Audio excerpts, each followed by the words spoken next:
आज की इस क्लास में लोग देखने वाले हैं कक्षा 12 में की भौतिक विज्ञान का अध्याय 4। तो अध्याय 4 के हम लोग न्यूमेरिकल्स कर रहे हैं।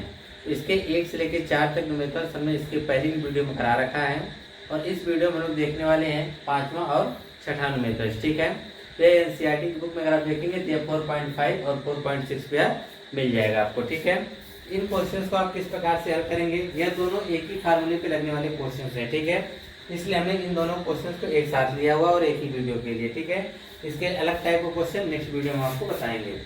जैसा कि 5वां सवाल में कहा है कि एक तार जिसमें 8 एम्पीयर की विद्युत धारा प्रवाहित हो रही है।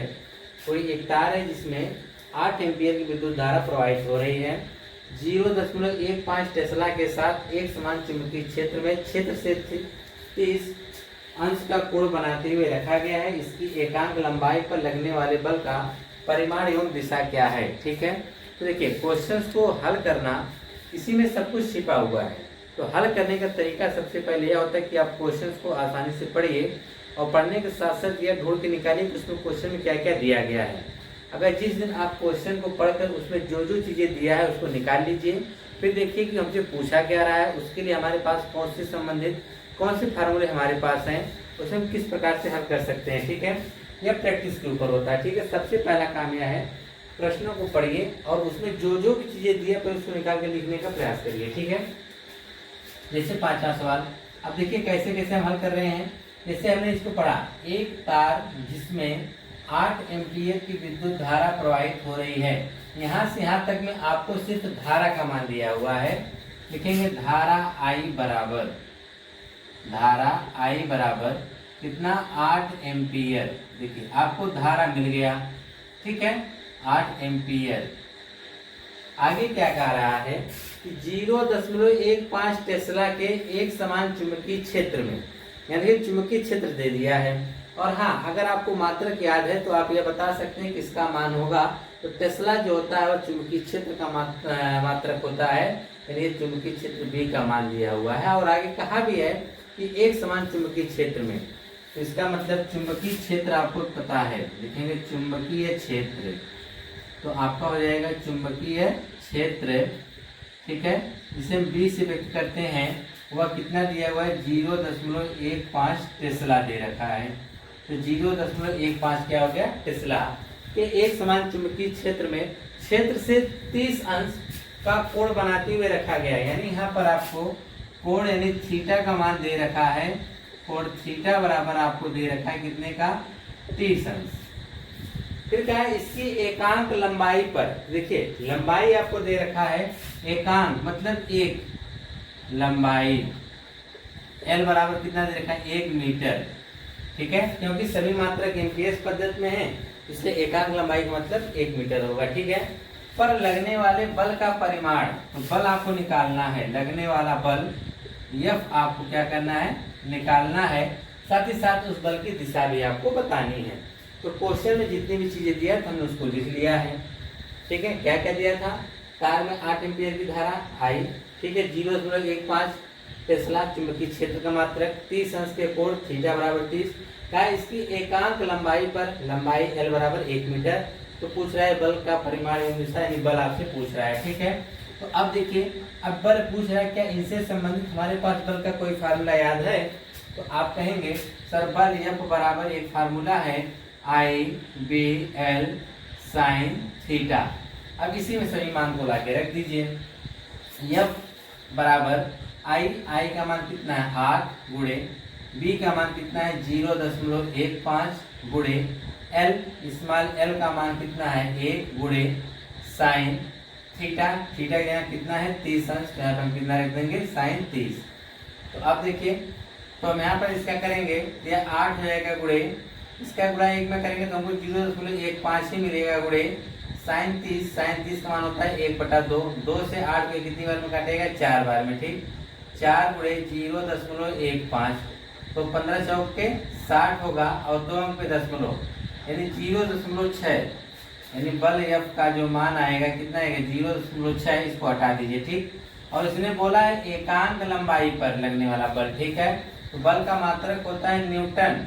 ठीक है, लेकिन एकांक लंबाई बोला इसलिए यहाँ पे क्या हो जाएगा, न्यूटन प्रति मीटर, यानी 1 मीटर पर लगने वाला बल कितना है, 0.6 न्यूटन। अगर उसने सिर्फ यह कहता तो इसकी लंबाई पर लगने वाला बल तो आप पाते 0.6 न्यूटन, लेकिन इसने क्या कहा एकांक लंबाई, इसलिए यहाँ पर क्या लग जाएगा प्रति मीटर, मतलब प्रति मीटर का मतलब है कि 1 मीटर पर लगने वाला बल कितना है 0.6 न्यूटन है। अगर प्रति पूछ दिया तो वहाँ पे आपको मीटर से यानी भाग देना पड़ता है, ठीक है।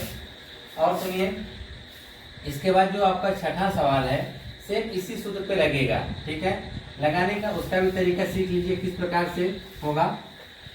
तो यह तो था आपका पांचवा, बहुत ही इजी क्वेश्चन था, लेकिन आपसे परीक्षा में पूछे जा सकते हैं डेरिवेशन के साथ, ठीक है। अगर डेरिवेशन आपको देगा उसी के साथ न्यूमेरिकल्स भी हमको लग रहा है ऐड कर देगा। कहा है कि एक 3 सेंटीमीटर लंबा तार जिसमें 10 एम्पीयर की विद्युत धारा प्रवाहित हो रही है। यहाँ पर देखिए क्या क्या चीजें दिया है। एक 3 सेंटीमीटर लंबा तार, यानी तार की लंबाई दे रखा है, तार की लंबाई।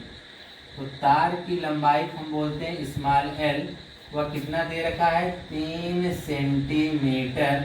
तो हम जब भी सवाल लगाते हैं सेंटीमीटर में नहीं मीटर में बदल के लगाते हैं तो तुरंत यह बदल जाएगा 3 × 10⁻²मीटर, ठीक है। यानी 10⁻² से गुणा कर लेंगे, सेंटीमीटर मीटर में बदल जाएगा। क्या जिसमें 10 एम्पीयर की विद्युत धारा, यहाँ पे आपको दे रखा है विद्युत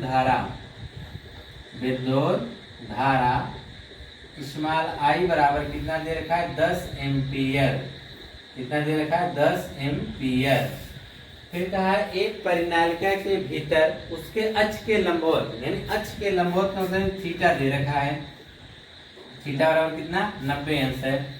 परिनालिका के भीतर चुंबकीय क्षेत्र का मान, यानी चुंबकीय क्षेत्र भी आपको दे रखा है, चुंबकीय क्षेत्र जिसे हम बी बोलते हैं, बी बराबर कितना दे रखा है 0.27 टेस्ला दे रखा है, ठीक है। आगे क्या कह रहा है तार पर लगने वाला चुंबकीय बल क्या है, यानी चुंबकीय बल आपसे पूछा जा रहा है, चुंबकीय बल यानी F का मान आपसे पूछा जा रहा है। तो क्या क्या दिया गया है आपको, कहा 3 सेंटीमीटर एक लंबा तार, हमने तार की लंबाई L बराबर 3 सेंटीमीटर माना, सेंटीमीटर को मीटर में कन्वर्ट कर दिया, ठीक है। फिर क्या 10 एम्पीयर की विद्युत धारा आई का मान 10 एम्पीयर हो गया। परिनालिका के भीतर जो है उसके अक्ष के लंबवत रखा गया है, ठीक है। तो परिनालिका के भीतर जो है यह तार अक्ष के लंबवत रखा गया, इसका मतलब 90 से कोण पर रखा गया, थीटा बराबर 90, लंबवत बोला है तो 90 हो जाएगा। परिनालिका के भीतर चुंबकीय क्षेत्र का जो मान है 0.27, तो चुंबकीय क्षेत्र B बराबर 0.27 टेस्ला हो गया। तार पर लगने वाला चुंबकीय बल क्या होगा आपको बताना है।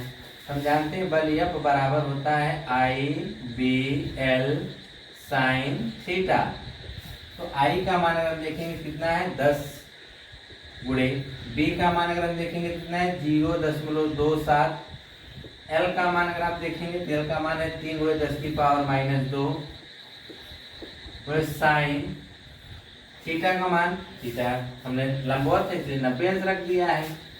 अब गुणा करना है, तो गुणा देखिए कैसे करेंगे, 10 × 30 कर दो, गुणे 0.27 है, 10 × 30 0.27 गुणे ही 10⁻² ऑलरेडी है, और साइन 90 का मान क्या हो गया 1। गुणा कर देते हैं, 30 का गुणा हम 27 में करते हैं, समझो दशमलव हटा दो, समझ जाओ दशमलव नहीं, तो 27 से कितना हो जाएगा 81, 8 है 0। अब 2 अंक पे दशमलव लगाना है 8.1 हो जाएगा, गुणे 10⁻² हो जाएगा। अब इस 0 का कोई मतलब नहीं है, तो आ जाएगा 8.1 गुणे 10⁻², यानी F इतना क्या हो जाएगा न्यूटन। अब आप सोच रहे हैं सर इसमें न्यूटन ही क्यों बताया गया है, क्योंकि इसने तार पर लगने वाला चुंबकीय बल पूछा, यानी पूरे तार पे कितना बल लग रहा है 8.1 गुणे 10⁻² न्यूटन लग रहा है। अगर उसने यही पूछ दिया लंबाई पे लगने वाला बल आपसे पूछ दिया तार के एकांक लंबाई पे कितना बल लग रहा है, तो न्यूटन प्रति मीटर हो जाता है। लेकिन इसने कहा कि तार पर लगने वाला बल, इसका मतलब पूरे तार पे वो पूछ रहा है, तो 8.1 गुणे 10⁻²